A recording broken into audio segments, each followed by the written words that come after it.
Hello, and welcome again to Craig Lane with Health Alkemy. We're doing some free, easy, simple tips that will help me, and I'm 60 years old and should have died 39 years ago, should have died 40 years ago, should have died 10 years ago. That's right. I should have died many times over, but here I am, here to help you live longer, live better. You may not want to live longer, but living better. So this one is about communication. So it's about relating with others. And so how do you know that you're really listening to someone? How do you know, the words are sinking in? Okay. I'll call the title of this video, True Listening. And what does this have to do with health? Well, if you can't receive information and the feeling behind it, then that's not a marker of health. Like if I had 10 commandments, that would be one of them. Like thou shalt receive the information coming in onto your internal earth suit switchboard. So first off, if you can't repeat back what someone just told you, at least the gist of it, that's called parroting, P-A-R-R-O-T, parroting in psychology. So if somebody tells me they had a rotten day, the kids ran away, they got fired from their job, then my parroting would be, I think I heard you say you had a hard day because your kids ran away and you lost your job. And then then the person who just spoke knows that you heard them. Why? Because you told them what you think you heard them say. All right. Now that's one level to do it. But what if the person doesn't care, if you give them the input? Then another way to know that you've been listening is it plays in your mind. It lands in you.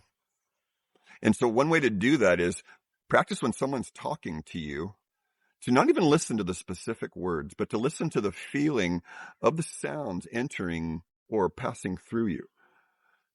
A good way to do this is just to sit in the wind and let the wind move through you.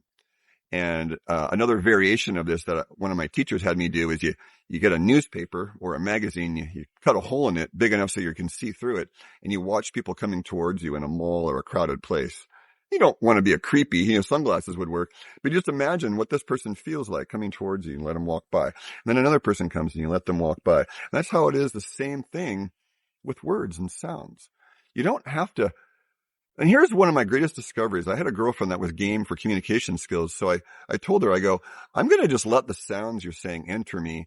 And I may not remember the words, so forgive me for that, but and then after a few dozen times of practicing this, a person was talking to me, and then the ear listening that would be normally primary was turned off, right? Because I was listening to the sounds and feeling the sounds and the vibrations entering me. And then in another part of my brain, let's say the listening's here, maybe back here, it was like the words came through another part of my brain. By listening to the sounds, the byproduct or the secondary phenomena was the words were coming in through a different part of my brain. Now, I don't even know what that is, but maybe somebody who knows about listening and ears and tympanic membranes and all that in the inner ear would be able to tell you. But true listening occurs when you remember what they said and you can write it down and feed it back to them. That's the surface level depth. And the next level is, can you feel what they're saying entering your being, entering your heart, entering your guts, entering into parts of your mind you may not have thought about, and then letting the words come after that. That's true listening.